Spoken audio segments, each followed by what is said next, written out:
Now, business address. Y'all know y'all love this part. Go ahead and drop y'all business address for me because y'all know I want to see some of these. I want to see some of these.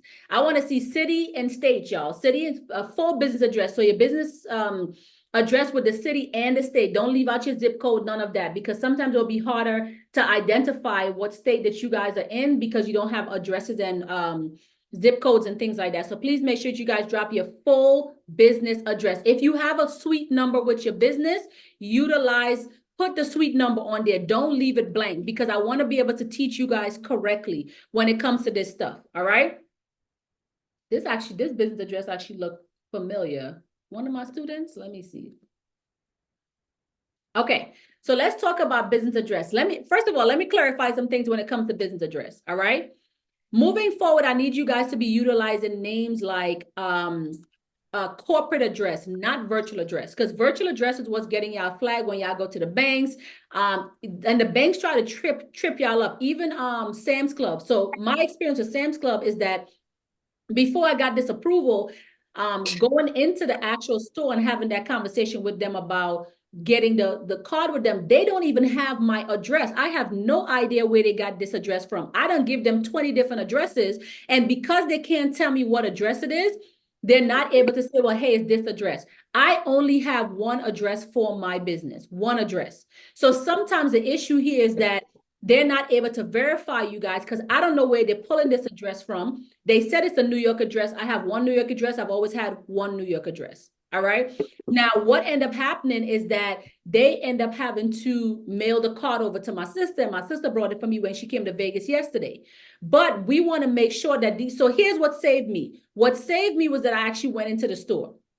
I went into the store. I gave them my ID. They say, hey, we have to call the department. They want to verify some information. No problem. Give them my name, my ID, give them what else do they need? My tax ID number, my DUNS number. Cause the lady was like, it was kind of like a competition for her. She was like, all right, well, you trying to do the business stuff, the business credit card. All right. Can you give me, you got your EIN? I was like, yeah, I got an EIN. She's like, you got your business name? I was like, I got my business name. She's like, you got your business address? Got my business address. She was like, I guarantee you don't have your DUNS number. I said, the lies you tell, you don't know who I am. Here it is. She was like, wow. She's like, I wish more people will be more prepared like you, right? Because the fact that I was prepared made a huge difference. And she was very nice, which I also think she was a person that when she spoke to these people, they said, okay, well, she seemed to be a nice person because everybody talks highly about her in the store. So I think that also played a big part with my approval, y'all. So again, same exact thing with vehicles. Make sure that when we are getting this stuff, we're not necessarily rude to people. We can stand our ground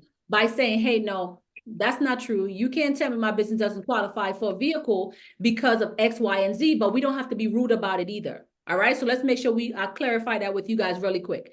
All right. So let's talk about business address. Corporate address. Start saying corporate address, y'all. Now, let me clarify one thing with you guys. A lot of you guys, I say, use Opus, Regis, WeWork, Alliance. All right. These are the companies that I tell you guys, if you guys have to pick an address, go with these companies. Here is the thing. These are great companies. However, like any other company, there are loopholes with these companies where what happens is that they may have that 1% of bad addresses, and a lot of you guys end up picking those addresses. And then you would say, well, coach, you told me to go with Regis, or you told me to go with Alliance, you told me to go to Opus, you told me to go to WeWork. But the one thing that you would not tell me is hey, I forgot that you told me to do my research. We still have to do our research on these names, y'all, to make sure these business names are good business names. These are the reason why you guys are getting declined, because of these business names. All right. So some things I want to point out about this address really quick. I'm actually very familiar with this address, so it has to be one of my students. So some of the first things that you guys want to pay attention to with these business addresses is that virtual address does not come up for the first 3 to 4 lines.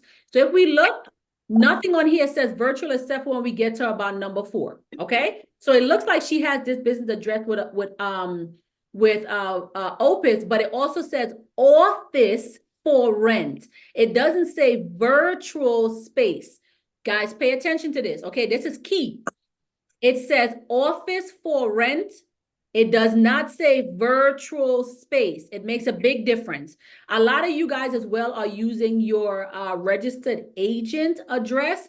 to be able to put on your corporate documentation. Stop putting your registered agent information on your corporate documentations. Registered agents are set in place. In the event that the government cannot find you, they're going to serve your registered agent. You should have a registered agent and you should have your own address, not you having the registered agent act as your address. Don't do that, okay? So this address overall is a good business address because if you notice, only one time it pops up and it says office for rent. It says office, right? It doesn't say virtual.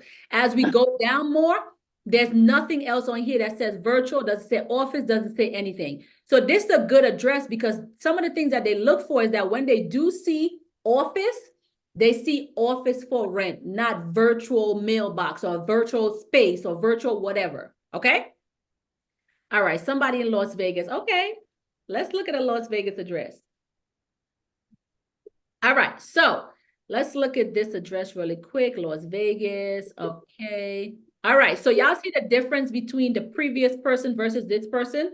You see how this says the virtual office? It says nothing about space for rent. It says virtual office. These are the little things that get y'all flagged. All right. This person that have this business address in Vegas, if you're looking to make a business change, go with WeWork. I am currently with WeWork as well because I have a foreign entity in Vegas as well. So go with the WeWork location in Times Square. Okay. But this address within itself, I'm trying to figure out who's on mute. Can you guys look at your thing and just make sure that you're mute, please? Thank you guys so much. So yes. Virtual office versus the person that says office for rent. Big difference here, y'all. Big difference. This address will get this person's flag. I don't know what level they are at with their business right now, but this is little things that will get this person's flag, including it says student loan docs, which is attached to this business address. That's a no-go, right? And that's an F. So with the Better Business Bureau, they have an F. So these are the things that we want to pay attention to, y'all. She said rebranding. Good. Okay, let me look at another one. Chicago.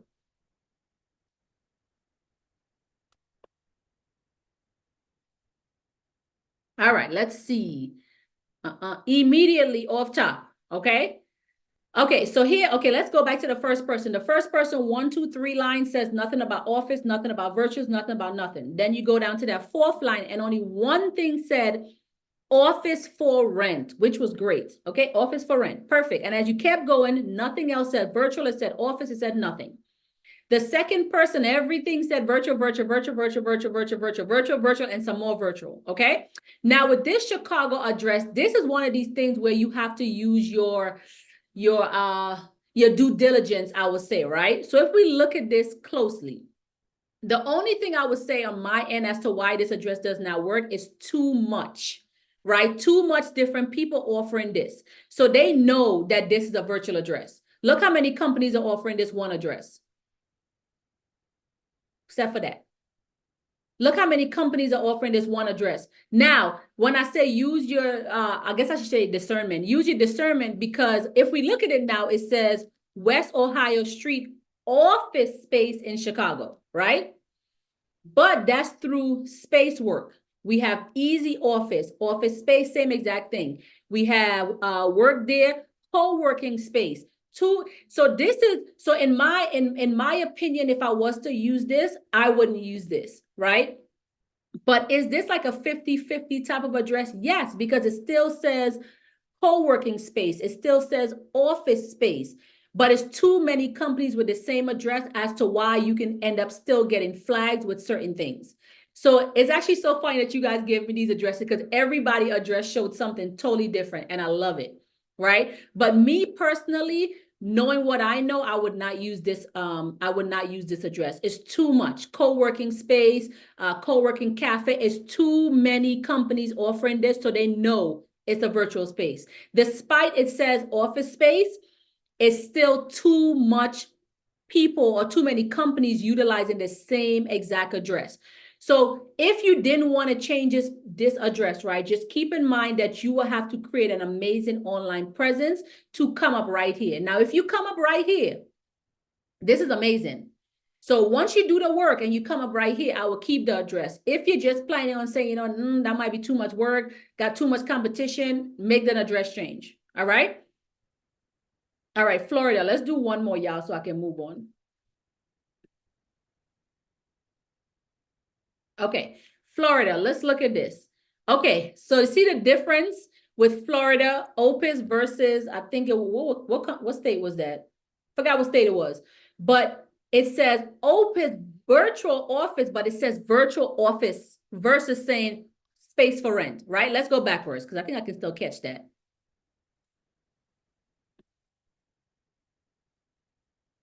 Was it this one? Yes. So this person has office space for rent at Opus, right? Versus this person having virtual office. See the difference? Same company, right? Remember I said do your due diligence with the company. Same exact company. Two different type of results. Two different type of results. So this one I would not recommend. Now let's keep looking and let's see what's happening with this address. Outside of that one thing, which is a major thing, the address would have been good if it did not say virtual office. Okay, so guys, this is super, super important, these addresses. All right, let me see if I can, I feel good. Let me see if I can just do one more for y'all. Yeah, let's do this one. Because these addresses is where the difference come from, y'all. All right, let's see. Ooh. Mailbox center, absolutely not. I'm not even going to waste my time giving y'all this breakdown. Y'all know how we feel about this. FedEx, yeah, no. UPS, this will be 250% needs a change. 2000% needs to be changed. Okay. This is a huge no-no when it comes to building no PG business credit. Nobody should have a post scan, a post box, a PO box, a dot box. Absolutely not. Okay. Absolutely not. Whoever this person is, I need you to change his address today. This is a major no-no when it comes to building proper no PG business credit. All right. Business email. So let me tell y'all one thing about Sam's Club.